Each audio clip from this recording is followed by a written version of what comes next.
Vamos raga, in bocca al lupo, forza Juve.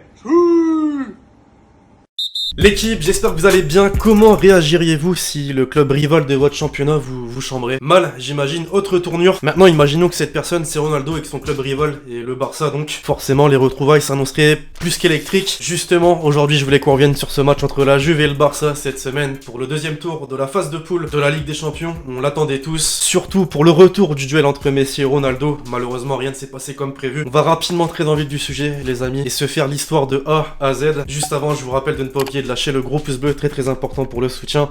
Je remercie comme d'habitude tous ceux qui contribuent.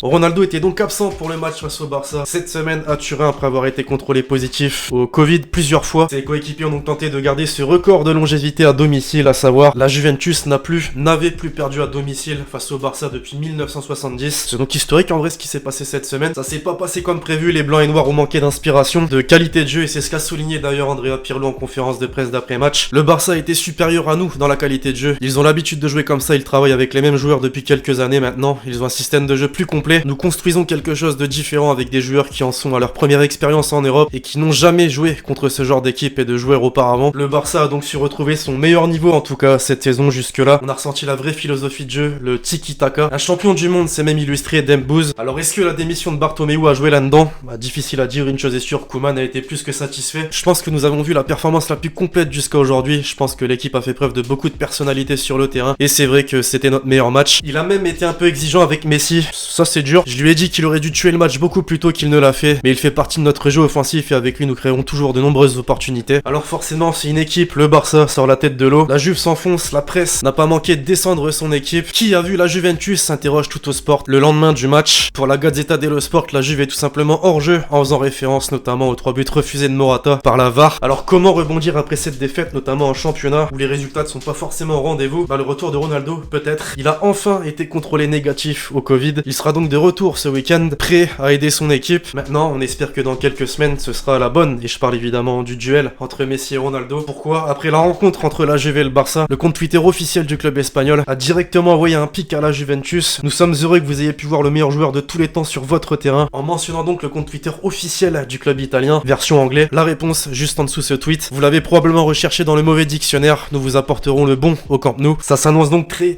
chaud. Hâte de voir le match retour avec Ronaldo, cette fois-ci absent durant de nombreux jours certes, mais avec une forme physique toujours aussi impressionnante. Les amis, tiens justement, comment est-ce que vous voyez ce match retour entre le Barça et la Juve cette fois-ci au Camp Nou? Vous voyez la petite vengeance de CR7 ou au contraire une confirmation du Barça de Messi? Dites-moi un peu dans les commentaires. Je compte sur vous si cette vidéo vous a plu pour lâcher le gros pouce bleu, très important. Scrollez régulièrement la chaîne YouTube. Pourquoi? Tout simplement puisque YouTube n'envoie plus trop les notifications, les vidéos dans les abonnements. Puis d'ici là on se retrouve très vite sur la chaîne pour de nouvelles vidéos. C'était Lexity. Ciao.